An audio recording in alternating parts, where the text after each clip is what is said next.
That's just the way you make me feel. That's just the way you make me feel. That's just the way you make me feel. That's just the way you Jesus, are you guys seeing this? What a powerhouse performer. I mean, the amazing visuals, the glorious pipes, the sultry chromatic descents. It's all so perfect. Seriously, who's responsible for bringing this incredible artist to the spotlight? That can't be right. P. Diddy, Puff Daddy, Sean, MGK, Dream, Danity Kane, the band Walk 12 Miles to give me some cheesecake cones is behind bringing us this musical prodigy? Okay, I mean, he did give us Biggie, and, the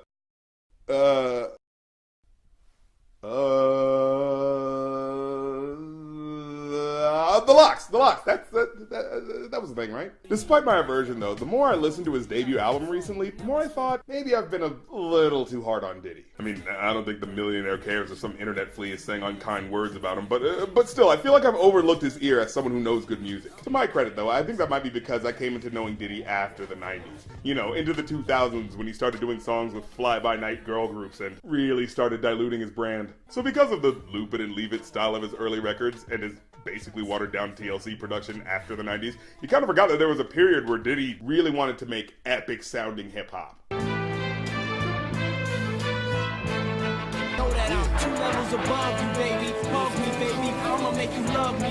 I mean, yes, it's not completely original. It still kind of does the loop it and leave it thing. But who else was sampling orchestral scores back then? I mean, if you're gonna make a song about victory, what better song to sample than one about a scrappy boxer who loses in the first movie?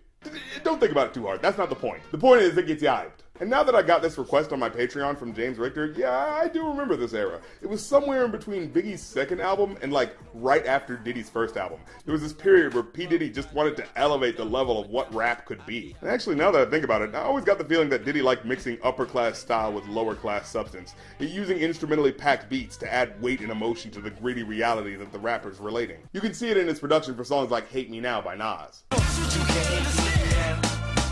I mean, I don't know if he actually produced the beat for this song, but you know, he's dancing around the video, so like everyone else, I just assumed he had to be doing something else, right?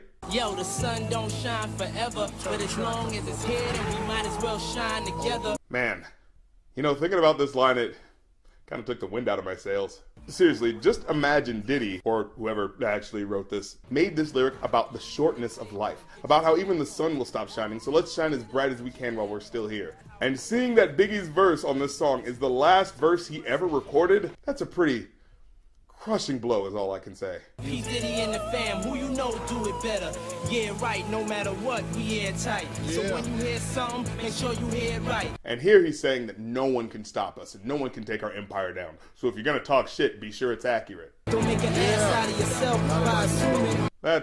That phrase was corny even back then, right? Talking crazy ain't gonna get you nothing but choke. Jesus, I was just saying. See you later, dog, I'ma get my stash on. There's a bed full of money that I get my ass on. Well, gee, Diddy, not a smart move to tell us exactly where you're hiding your millions. But then I guess he would just respond with, well, then you've got to figure out under which bed, in which mansion, on which continent. So I guess that would make it a little harder. Now, this next part, like I said, is literally the last verse Biggie ever recorded before he died. A fact that's making me a little unsure about critiquing it, but after listening to it, thank God it's actually a pretty dope verse. And yes, I would rip on the verse of a legendary dead man if it was whack.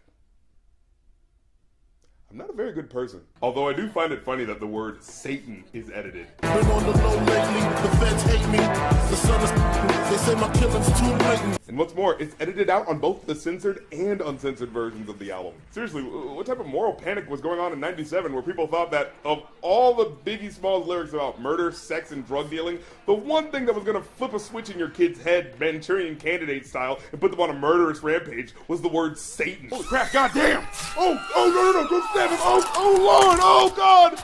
It was a bad time for Bring Your Niece to Work Day. But for real, you mean to tell me all the other stuff he said on this verse was okay, but Satan was the line? Hell, there's a whole lot of stuff evangelical preachers would have wanted edited out. You hesitating, I'm in your mama crib waiting, duct taping, your fam, destiny lays in my hands. Duct taping families seems like something they would be against. Then I'll kick a few flows so I can flip a few holes. Prostitution also seems like a pretty big no-no. And I'm quick to bust if my ends you touch. And the worst crime of all. Not sharing. For shame, man. for shame. Kids a girl you touch, in this world I clutch.